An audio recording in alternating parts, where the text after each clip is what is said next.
साक्षात् परब्रह्म तस्मै श्री गुरुवे नमः। ओम श्री अनंतकोटि ब्रह्मांड नायक राजाधिराज योगिराज परब्रह्म सद्गुरु श्री स्वामी समर्थ महाराज की जय।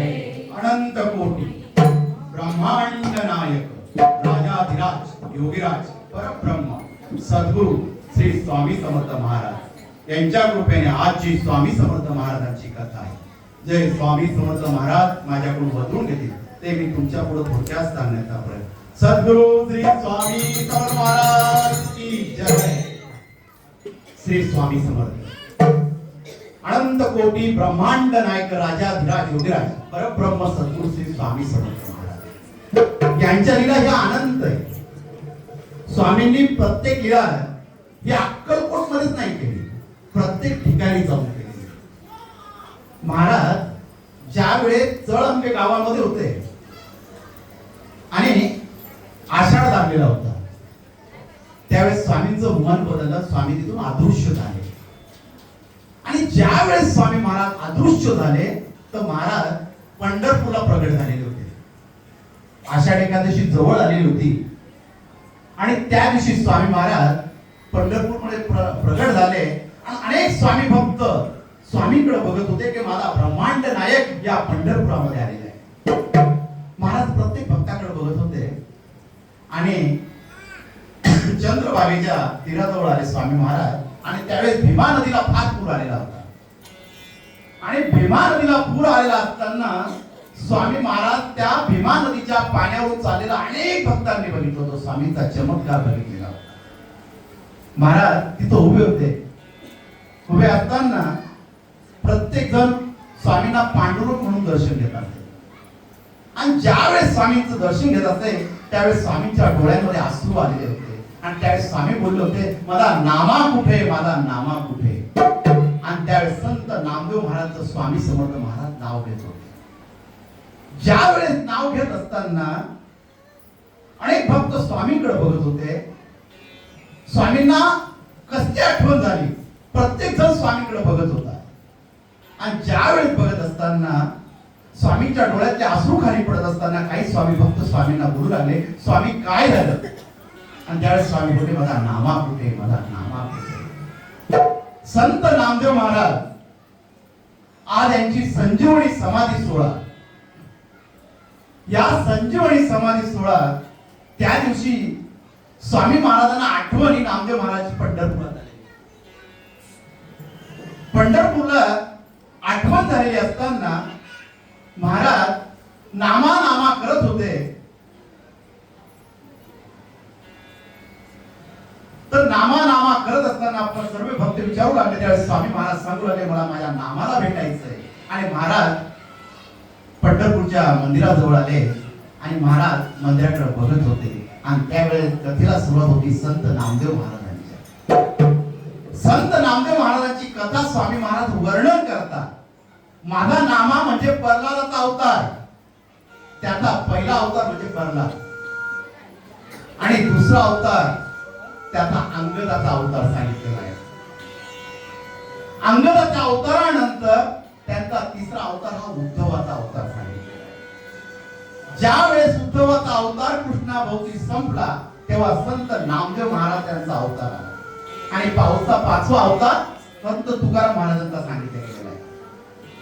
संत नामदेव महाराज प्रत्येक युगामध्ये भगवंताबरोबर होते, पण ह्या वेळेस त्यांनी अवतार घेतला त्यावेळेस ते बोलू लागले की पृथ्वीवर जाणार पण माझा भगवंत माझ्यासोबत नाही राहणार, मग मी कसा तिथे राहणार। त्यावेळेस भगवंतांनी सांगितलं मी पांडुरंगाच्या रूपामध्ये तुला पंढरीत भेटेल आणि आपली भेट होईल। संत नामदेव महाराज यांचा जन्म एका शिंपल्यामध्ये झाला आणि ते शिंपलं एका शिंपी समाजाच्या माणसाला सापडलं। त्यावेळेस नदीवर अनेक शिंपले पडलेले होते, अनेक रडण्याचा बाळाचा आवाज आला। त्यावेळेस लक्ष केलं कोणतं तरी बाळ रडतंय आणि पाहिलं तर ते बाळ आपल्यालाही काही बाळ नाही म्हणून त्या बाळाला आपल्या छातीशी लावून घरी घेऊन आले. संत नामदेव महाराज मोठे होत होते. एक दिवस वडिलांना काही कामानिमित्त गावाला जायचं होतं. त्यांनी मुलाला बोलवलं, अरे मी पांडुरंगाला रोज नैवेद्य घेऊन जातो, पण मी गावाला जात असल्यामुळे आजचा नैवेद्य चुकायला नको, म्हणून पांडुरंगाला नैवेद्य तू घेऊन जा. ज्यावेळेस ते दामाजी शेठने आपल्या मुलाला नामदेवाला सांगितलं, नामदेवाने होकारार्थी मानली, का नाही बाबा, पांडुरंगाला मी नैवेद्य घेऊन जाईल. 4-5 वर्षाचं ते बाळ असेल. पांडुरंगाची ओढ त्या 5व्या वर्षामध्ये लागली आणि वडील परगावाला गेले. संत नामदेव महाराज यांच्या आईने संत नामदेव महाराजच्या हातात नैवेद्याचं ताट दिलं आणि बाळा लवकर जा, पांडुरंगाला नैवेद्य दाखवले. संत नामदेव महाराज असे त्यांचे नाजूक हात पाय हातामध्ये ताट घेतलेलं आणि पांडुरंगाच्या मंदिराकडे निघाले. पांडुरंगाच्या मंदिरामध्ये आले, विठ्ठला पुढे नैवेद्य ठेवला आणि पांडुरंगाला सांगितलं त्या बाळाने, बाबा नैवेद्य खा, आईने दिलेला आहे, बाबा गावाला गेलेले म्हणून आज नैवेद्य माझ्याकडे दिले. पण त्या लहान बाळाला माहित नव्हतं हा नैवेद्य फक्त दाखवावा लागतो, घरी घेऊन यायचं. त्याच्या मनामध्ये भाव होता पांडुरंग स्वतः नैवेद्य खातो. खूप वेळ झाला, पांडुरंगाला विनंती करू लागले नामदेव महाराज, अहो नैवेद्य खाऊंगा, बाबा रोज नैवेद्य घेऊन येतात आणि आज तर मी तसाच नैवेद्य घेऊन गेलो, आई रागवेल, तुम्हाला हा नैवेद्य खावा लागेल, तर तुम्ही लवकर खा, मला घरी जायचंय, मला भूक लागलेली. पण काही होईना पांडुरंगाच्या मूर्तीतून कुठलाही प्रतिसाद मिळत नव्हता. संत नामदेव महाराज विनंती करत होते, रडू लागले होते, पण काहीच प्रतिसाद मिळत नव्हता. त्यावेळेस संत नामदेव महाराज एकच शब्द पांडुरंगाला बोलले, जर तू हा नैवेद्य जर इथं खाल्ला नाही तर मी माझा जीव डोका आपटून इथं देईन. ते 5 वर्षाचं बालक पांडुरंगाला सांगतंय, काय भक्ती त्याच्या मनामध्ये होती. पांडुरंगाला विनंती केली, तू खात नाही, मी आता माझं डोकं आपटतोय. आणि संत नामदेव महाराज आपलं डोकं पांडुरंगा पुढे आपटू लागले. तेवढ्यात पांडुरंग तिथं प्रगट झाला, आपला हात नामदेवाच्या डोक्यावर. ज्यावेळेस स्वतः पांडुरंग तिथं प्रगट झाला आणि संत नामदेव महाराज हात जोडून बोलू लागले, पांडुरंगा किती उशीर रे केला, तुला भूक लागली, मला भूक लागली, मग तुला जेवायचं होतं, लवकर यायचं होतं, किती उशीर लावला. तेव्हा पांडुरंग स्वतः तिथं बसला. नामदेव महाराज स्वतःच्या हाताने पांडुरंगाच्या मुखामध्ये घास करू लागले आणि पांडुरंग एक घास खात होते. हे सुंदर दृश्य स्वतः नामदेव महाराज आपल्या डोळ्यांमध्ये साठवत आहे. जेवण झालं, पांडुरंगाचे हात उचले संत नामदेव महाराजांनी आणि सांगितलं, पांडुरंगा येतो, मी बाबांना सांगतो. आणि ते नैवेद्याचं ताट रिकामं घरी घेऊन आले. घरी आणलं आणि आईने विचारलं, अरे याच्यात नैवेद्य कुठे? अगं आई, पांडुरंगाने खाल्ला. नामा खोटं बोलू नकोस, नैवेद्य तू खाल्ला असेल का कुठे टाकला? अरे त्या पांडुरंगाचं ताट घरी आल्यावर तो नैवेद्य आपण सर्व खातात. आई खरं बोलतो, खोटं नाही बोलत, स्वतः पांडुरंगाने नैवेद्य खाल्ला. आई रागवू लागली. नामदेव महाराज रडून सांगू लागले, पण आईचा काही विश्वास बसलेला. संध्याकाळ झाली, दामाजी शेठ घरी आले आणि घडलेला प्रसंग आईने स्वतः दामाजी शेठला सांगितला. दामाजी शेठ रात्रभर विचारत होते, पांडुरंगाने नैवेद्य खाल्ला, नामा असं कसं बोलतो? सकाळ झाली आणि दामाजी शेठ आपल्या मुलाला विचारू लागले, नामाला, अरे नैवेद्य काय केला? पांडुरंगाने खाल्ला. मग असं कर, आज परत तूच नैवेद्य घेऊन जा. संत नामदेव महाराजांना परत नैवेद्य करून दिला आणि दामाजी शेठ आणि त्यांची पत्नी गुपचूप त्या संत नामदेव महाराजांच्या मागे जाऊ लागले. संत नामदेव महाराज पावलं टाकत पांडुरंगाच्या मंदिरामध्ये आले. नैवेद्याचं ताट ठेवलं, पांडुरंगाला विनंती करू लागले, पण पांडुरंग परत काही येईना. त्या संत नामदेव महाराज पांडुरंगाला बोलू लागले, पांडुरंगा, माझ्या आई पुढे आलेले, त्यांना खोटं वाटतंय तू नैवेद्य भक्षण केला, तू नैवेद्य घेतला, त्यांना मला दाखवायचंय. पांडुरंगा, ये नैवेद्य खा. त्यावेळेस पांडुरंगाचा आवाज आला, अरे नामदेवा, मी फक्त तुलाच दिसेल, त्यांना दिसणार नाही. त्या नामदेव महाराज परत रडू लागले आणि त्यावेळेस परत एकदा स्वतः पांडुरंग प्रगट झाला आणि स्वतः नामदेव महाराज परत त्यांच्या मुखामध्ये घास करू लागले आणि त्यावेळेस दृश्य स्वतः आईबाप बघताय, अरे मला नामा पांडुरंगाच्या मुखामध्ये घास करतोय. आई बापाचे डोळे पाणावले. चला मी इतकं पुण्य केलं, इतकं पांडुरंगाला नैवेद्य दिला, पण तो भाव माझ्या मनामध्ये नव्हता, पण माझ्या नामाच्या मनामध्ये तो भाव होता. आणि ते दृश्य पाहून दामाची शेत रडू लागली त्या ठिकाणी. आणि ते नामाला जवळ घेतलं, पाया पडावं का काय करावं त्यांना समजत नव्हतं. हे संत नामदेव महाराज पांडुरंगावर भक्ती वाढत चाललेली होती त्यांची. इतकी भक्ती वाढली होती नामदेव महाराजांची की त्यांना पांडुरंगाशिवाय सुचत नव्हतं. एक दिवसाचा प्रसंग सांगतात की संत नामदेव महाराजांचं घर जळत होतं. घर संत नामदेव महाराजांचं घर जळत असताना अख्खं गाव विझवायला आलेलं होतं आणि संत नामदेव महाराजांची एक खोली होती घरामध्ये. त्या खोलीला आग लागलेली नव्हती आणि संत नामदेव महाराज घर जळत असताना पांडुरंग पांडुरंग आपलं आपलं म्हणत होते. म्हणत असताना संत नामदेव महाराज पाहिलं ती खोली जळत नाही. स्वतः नामदेव महाराज तिथं गेले आणि दार उघडून दिलं आणि अग्नी देवाला प्रार्थना केली, ही बी खोली तुला घेऊन टाक, माझ्या पांडुरंगाची इच्छा आहे. त्यावेळेस संत नामदेव महाराजांची ती खोली तोडू लागली. लोक नावं ठेवू लागले, ह्या नामदेवाला येडं लागलं. अरे ती खोली वाचली होती, आम्ही वाचवायला आलो. ती राहिलेली खोली सुद्धा जाळून टाकली. आणि त्यावेळेस थंडीचे दिवस होते, कडाक्याची थंडी होती आणि त्या थंडीमुळे खूप लोक मरत होते. तर नामदेव महाराजांसाठी एक गादी आणि एक कांबळ त्याच्यातून वाचवलं. ते बाहेर काढलं, सर्व घर जळून गेलं आणि नामदेव महाराजांना सांगितलं, हे तुम्हाला थंडीचे दिवस आहे. संत नामदेव महाराजांनी ती गादी घेतली, कांबळ घेतली, परत आगीत फेकून दिलं आणि त्या अग्निदेवाला प्रार्थना केली, हे मी तुला घेऊन टाका, माझा पांडुरंग माझ्या बरोबर आहे. आणि त्यावेळेस तिचा मुखिया होता, त्याने आदेश काढला, ह्या नामदेवाला कुणी घरात ठेवायचं नाही, याला एकटं राहू द्यायचं. त्याच्यावर बहिष्कार टाकला. थंडीचे दिवस होते आणि त्या थंडीच्या दिवसामध्ये रात्रभर माझा नामदेव महाराज त्या आंब्याच्या झाडाखाली कडाकीच्या थंडीमध्ये पांडुरंग पांडुरंग नामस्मरण. विठ्ठल विठ्ठल विठ्ठला पांडुरंग विठ्ठला, विठ्ठल विठ्ठल विठ्ठला पांडुरंग विठ्ठला, विठ्ठल विठ्ठल विठ्ठला पांडुरंग विठ्ठला, विठ्ठल विठ्ठल विठ्ठला पांडुरंग विठ्ठला, विठ्ठल विठ्ठल विठ्ठला पांडुरंग विठ्ठला, विठ्ठल विठ्ठल विठ्ठला पांडुरंग विठ्ठला.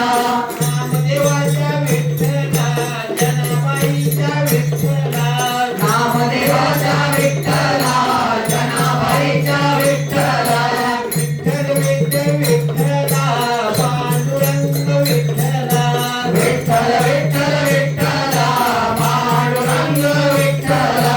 ज्ञानदेवाच्या विठ्ठला, नामदेवाच्या विठ्ठला, नामदेवाच्या विठ्ठला, नामदेवाच्या विठ्ठला, विठ्ठल विठ्ठल विठ्ठला पांडुरंग विठ्ठला, विठ्ठल विठ्ठल विठ्ठला पांडुरंग विठ्ठला, विठ्ठल विठ्ठल विठ्ठला पांडुरंग विठ्ठला, विठ्ठल विठ्ठल विठ्ठला पांडुरंग विठ्ठला.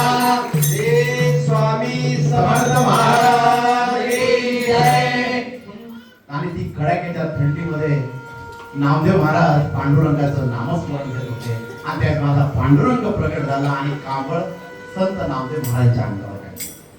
आणि असं ग्रंथामध्ये सांगितलं गेलेलं आहे की संत नामदेव महाराजांचं जळलेलं घर हे पांडुरंगाने स्वतः बांधून दिलं. पांडुरंगाचे त्यांचा संकल्प होता एक कोटी अभंग लिहिण्याचा.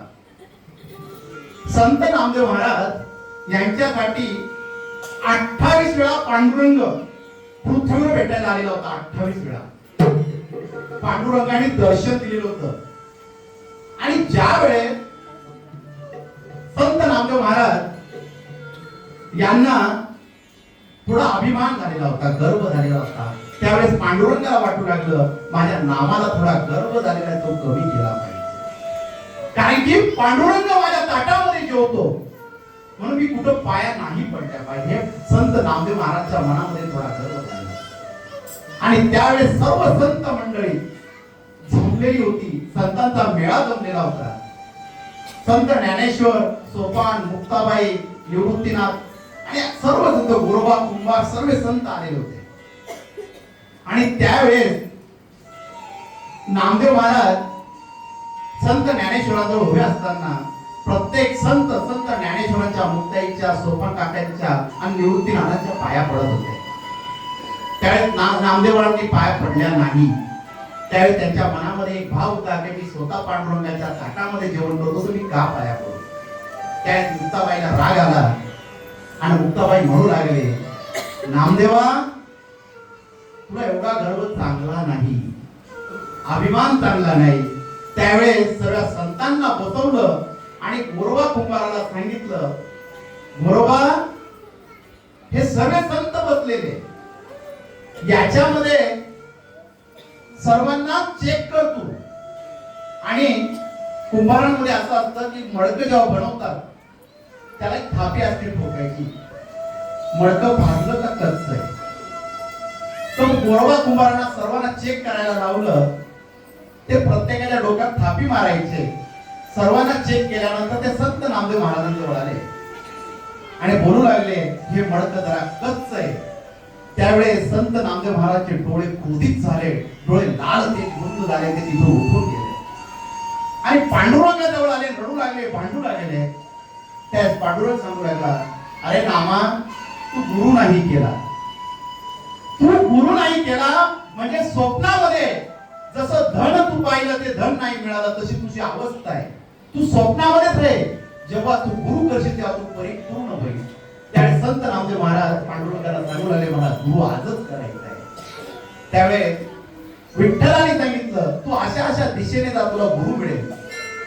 संत नामदेव महाराज गुरुच्या शोधामध्ये आले आणि एका मंदिरामध्ये आल्यावर विसोबा खेचत महादेवाच्या पिंडीवर पाय टाकून झोपलेले होते. संत नामदेव महाराज त्या मंदिरामध्ये आले आणि विसोबा खेचराला बघितलं, त्याचे पाय महादेवाच्या पिंडीवर आहे. त्यांना राग आला आणि ते त्यांना बोलू लागले, अहो ते महादेवाच्या पिंडीवर पाय ठेवताय, ते पाय खाली उतरा. विसोबा खेचर सांगू लागले, अरे नामा देव कणाकणामध्ये, मी जिथं पाय ठेवतो तिथं देव, मी काय करू, तू सुद्धा महादेवाच्या पिंडीवर उभा आहे. संत नामदेव महाराज असं कसं सांगतात. त्या विसोबा खेचर सांगू लागले, मग असं कर, मला त्रास होतोय, माझ्या पिंडीवरचे पाय बाजूला घे. संत नामदेव महाराजांनी त्यांचे पाय उचलले आणि बाजूला ठेवायला सुरुवात केली. तिथं दुसरी पिंड प्रगट झाली, तिथं पाय ठेवले. असे गोल फिरत होते, प्रत्येक ठिकाणी त्यांचे पाय ठेवले, प्रत्येक ठिकाणी महादेवाची पिंड प्रगट होत होती. त्यावेळेस नामदेव महाराजांचे डोळे उघडले आणि त्यांनी विसोबा खेचराचे दर्शन घेतले आणि त्यांना गुरु मानले. म्हणून आयुष्यामध्ये गुरु हा एकदा हा केलाच पाहिजे. आणि संत नामदेवाच्या एक उदाहरणावरून माणूस मोठ्याच्या पाया पडू का लहानाच्या पाया पडू, तो ज्ञानाच्या पाया पडत असतो. त्याच्याजवळ जे ज्ञान असतं त्याच्याजवळ तो झुकत असतो. त्यावेळेस आपला अहंकार हा जागृत नाही झाला पाहिजे. मी का पाया पडू, मी कशाला पाया पडू. ज्यावेळेस आपला अहंकार तिथं जागृत होतो त्यावेळेस समजून घ्यायचं की आपलं नामस्मरण भगवंतापर्यंत पोहोचत नाही. जी संत नामदेव महाराजांची अवस्था झाली तशी आपली अवस्था व्हायला नको. आपण भगवंतापुढे शरण गेलंच पाहिजे आणि गुरु आयुष्यामध्ये एकदा केलाच पाहिजे. काही संत नामदेव महाराज यांचे अनेक अभंग झाले. संत नामदेव महाराज अभंगामध्ये इतके दंग व्हायचे, ज्यावेळेस ते पांडुरंगासमोर अभंग करत असे, कीर्तन करत असे, त्यावेळेस पांडुरंगाचं पितांबर सुटून जात असे. स्वतः पांडुरंग संत नामदेव महाराजच्या कीर्तनामध्ये नाचत असे. स्वतः पांडुरंग तिथं नाचायला येतात. एवढं मोठं कीर्तन चालू असताना सुद्धा नामदेव महाराज कीर्तन करत असताना पांडुरंगाचं पितांबर सुटायचं, पांडुरंग तिथं तल्लीन होऊन जायचा आणि संत नामदेव महाराजांचं कीर्तन तिथं सुरू व्हायचं.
राहतो माऊलीच्या जिव्हारात जो जोडतो मातलेल्या शिवारात तो जगुला कोकिळेच्या घरी बोलतो गाठुनी तोच माघारी ओढंबतो नाचणे वीरतो त्याला माझ्या ओळी होई काठी कधी आदराच्या घरी घेऊनी लाट येतो किनाऱ्यावरी तो सारा जगाचाही तो सावरी राहतो भोवती या जगी जीवनी एका भाषाही तो सांगणावरचा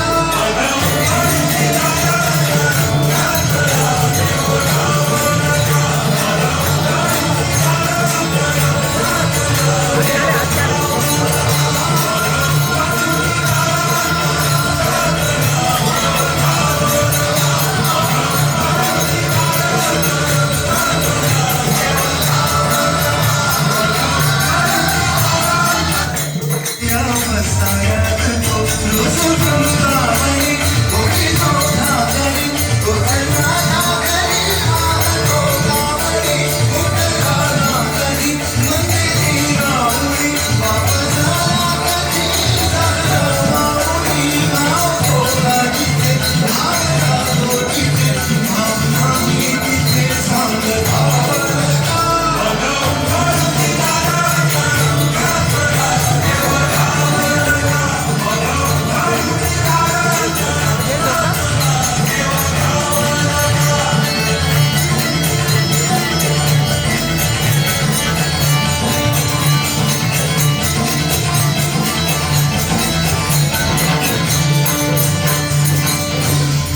शिवारात जो डोलतो मातलेल्या शिवारात तो जगुला कुंडली कमरदे हरी विठ्ठल श्री ज्ञानदेव तुकाराम पंढरीनाथ महाराज की जय. नामदेव महाराजांबद्दल इतकं सांगितलं जातं की ते कीर्तन करत असताना स्वतः पांडुरंग सुद्धा त्यांच्या कीर्तनामध्ये नाचत असताना त्यांच्या अंगावरचा पिताप सुटत असतो.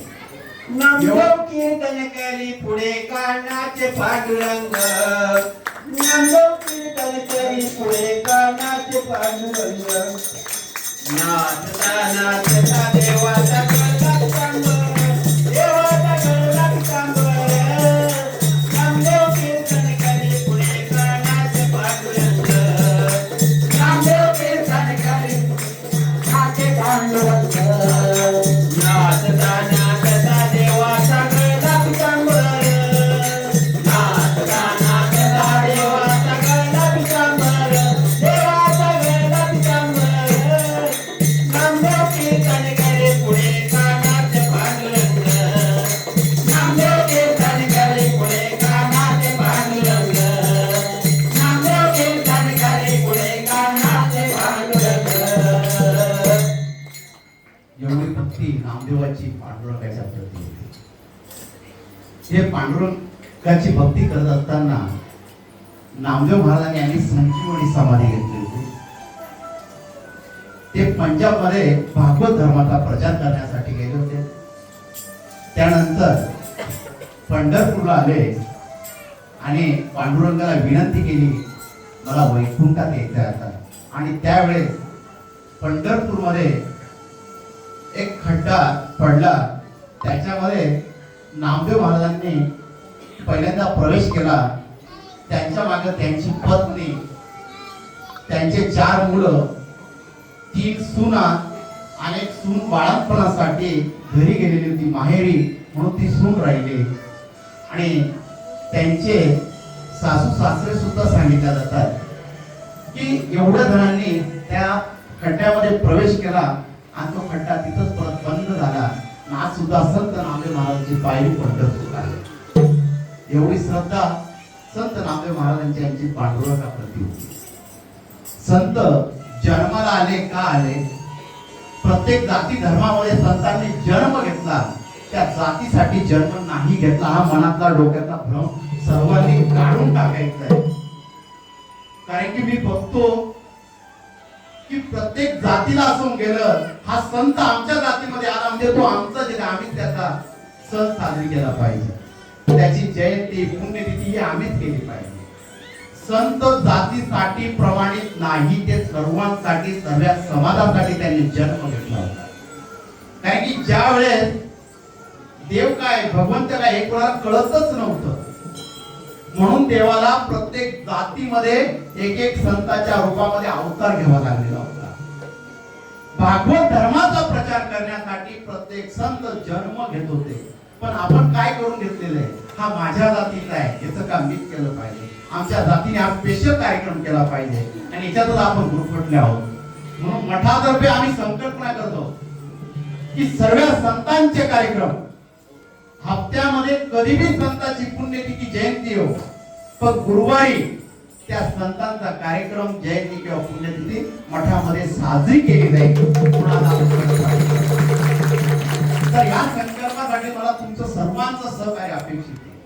ज्याही संतांची जयंती पुण्यतिथी आता तर तुम्ही मठामध्ये सांगत जा की आपल्याला करायची, आमचं सहकार्य म्हणजे आपल्याला त्या कार्यक्रमाचा भाग हा मोठ्यामध्ये केला जातो. आणि एक काही काहीच्या डोक्यामध्ये कोणीतरी एक प्रकाश टाकून दिला होता की मठामध्ये जेव्हा संतांची जयंती करतात तर पैसे मागतात. मठामध्ये आजपर्यंत कोणाकडून रुपया मागितलेला नाही. जो कोणी भ्रम केला असेल तो त्यांनी तिथंच विसरायचं आणि तुम्ही त्याला तिथंच उत्तर द्यायचंय. काही काही जण असे भ्रम करतात की मठामध्ये कार्यक्रम ठेवायचा होता पण मठावाले पैसे मागत होते. आजपर्यंत एवढा मठ बांधला, कोट्यावधीचा रुपया कोणाकडून मागितलेला नाही, तर तुमचे 10-20,000 रुपये मागणार नाही. तर हे मनातून काढून टाकायचं. मठाबद्दल हे गोष्ट वाईट बोलणं, आपण पापामध्ये कधीच पडायचं नाही. मठाचा संकल्प एवढा आहे की संत सर्वांना समजणं आणि संतांचं कार्य समजणं, संतांनी का अवतार घेतले हे मठाचं कार्य ते मठ करत आहे. त्याच्यासाठी तुमचं सहकार्य अपेक्षित आहे. तर संत नामदेव महाराज यांनी संजीवनी समाधी घेतली आणि त्यावेळेस माझे स्वामी महाराज त्या विठ्ठलाच्या मंदिराकडे पाहत असताना डोळ्यातून आसू पडत होते. माझा नामा करत होते. स्वामींच्या अवतीभोवती असंख्य स्वामी भक्त जमलेले होते. स्वामी महाराज कटेवर हात ठेवलेला होता, एक हात उंच केलेला होता ब्रह्मांड नायकानी, आणि एक पांगळा भक्त दरवेळेस पांडुरंगाची वारी करत होता. त्याचं लक्ष स्वामींकडे गेलं. अरे माझा पांडुरंग उभा आहे, माझा मंदिरात दर्शनाला रांगेमध्ये लाईनीमध्ये माझा नंबर लागत नाही, तो माझा पांडुरंग माझ्यासाठी बाहेर आलेला आहे. तो पांगळा स्वामींकडे बघत होता. स्वामी महाराज हसत होते. स्मित हास्य स्वामींच्या चेहऱ्यावर येत होतं आणि या पांगळ्याचं लक्ष स्वामींकडे गेलं. स्वामींनी त्याच्याकडे डोळ्यांनी खुणवलं आणि त्या स्वामी महाराजांना पांडुरंगाच्या रूपामध्ये दर्शन देत होते. त्या पांगळ्याला तो पांगळा असं झालं, मला पांडुरंगाची भेट घ्यायची आणि त्यावेळी त्याच्या पायामध्ये ताकद येते, त्याला शक्ती निर्माण होतीये, मला पांडुरंगाला भेटायचंय. आणि त्या तो पांगळा उठू लागतो आणि पळत सुटतो आणि स्वामींना मिठी मारतोय. हे दृश्य त्या पंढरपूरचे सर्व स्वामी भक्त बघत होते. त्यांनी बघितलं, अरे हा पांगळा चालू लागला आणि त्यावेळी सर्वांची गर्दी स्वामींच्या अवतीभोवती लागली. स्वामीने त्या पांगळ्याला जवळ घेतलं, डोक्यावर हात फिरवला. बाळा, मी तुझ्यासाठी या पंढरपूरला आला आहोत. आणि महाराज त्याला आशीर्वाद देत होते. स्वामी महाराज असेच प्रत्येक भक्तासाठी जात आहे. माझा भक्त पुढे अडचण येते, मी त्याच्यासाठी गेलं पाहिजे, हे स्वामी महाराज वारंवार जात होते. भक्तांची काळजी करणं हे स्वामींचं काम होतं. आणि आजही स्वामी महाराज अक्कलकोट मध्ये समाधीवासी झालेले, समाधीमध्ये देवत्याग केलेला आहे. तो प्रत्येक भक्तासाठी येत आहे, त्याला आशीर्वाद देत आहे. त्या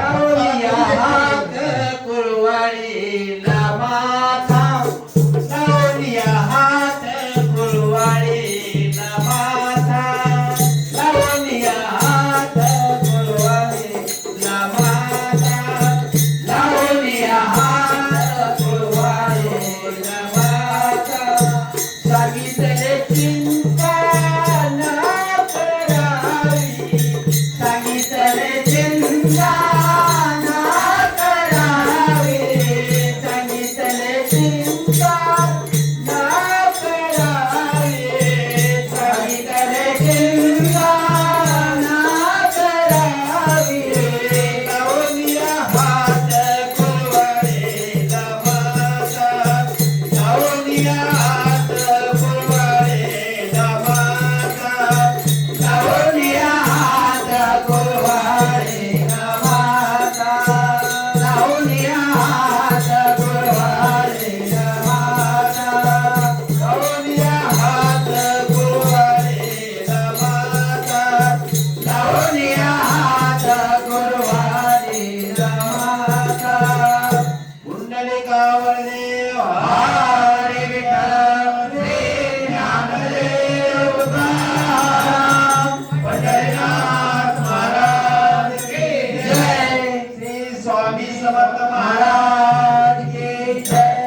पांगळ्याला जवळ घेतलं, त्याच्या डोक्यावर हात फिरवला. स्वामींनी एकच आशीर्वाद दिला, भिवू नकोस, मी तुझ्या पाठीशी स्त्री